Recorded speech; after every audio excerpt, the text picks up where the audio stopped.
नमस्ते, welcome to my channel. कहानियों की श्रृंखला में आज की कहानी है श्री कृष्ण और फूल वाली। ब्रज में एक फूल वाली थी जिसका नाम था सुखिया। सुखिया फल फूल और सब्जी बेचकर अपना जीवन यापन करती थी। ब्रज में सुखिया जिस गोपी के घर जाती थी वही गोपी उसे कान्हा जी की बातें बताती थी। कोई गोपी कहती थी, आज कान्हा मेरे घर माखन खाने आया था।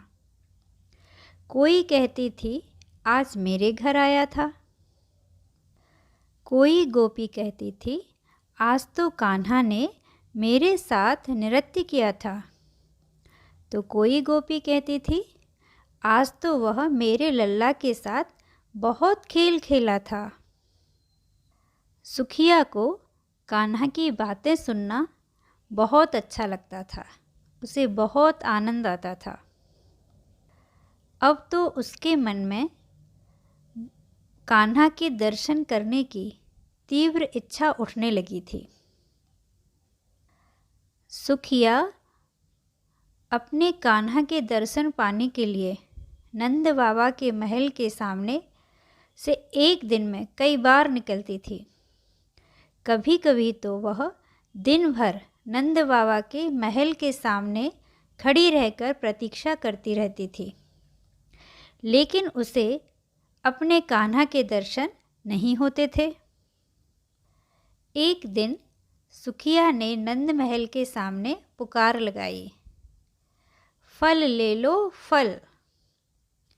सुखिया की पुकार सुनकर कान्हा जी दौड़कर बाहर आए। नंदलाल को अपने सामने देखकर सुखिया की प्रसन्नता का तो ठिकाना ही ना रहा। सुखिया अपने नन्हे कृष्ण को देखते ही रह गई।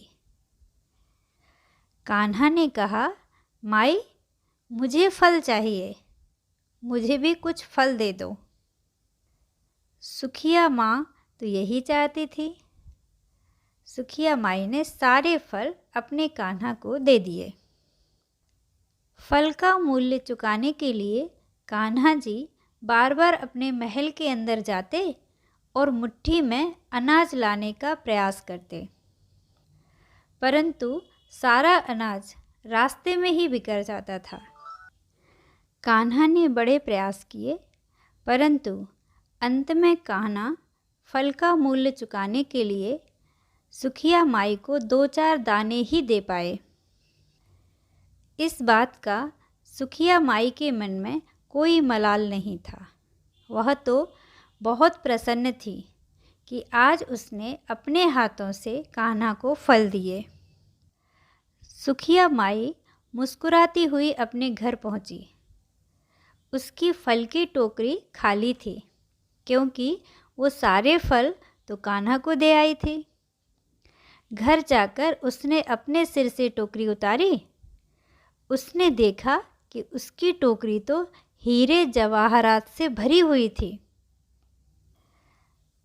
सुखिया माई समझ गई कि यह तो मेरे नन्हे से कान्हा की कृपा है, यह तो भगवान श्री कृष्ण की कृपा है। आनंद व खुशी से माई के मुख से एक ही बात निकली, प्रभु तेरी लीला अपरंपार है, तेरी लीला अपरंपार है। धन्यवाद सभी को। यदि आप आज ही हमारे चैनल से जुड़े हुए हैं तो चैनल को सब्सक्राइब कर लीजिए, और कहानी आपको बहुत अच्छी लगी हो तो आप इसे लाइक व शेयर ज़रूर कीजिएगा।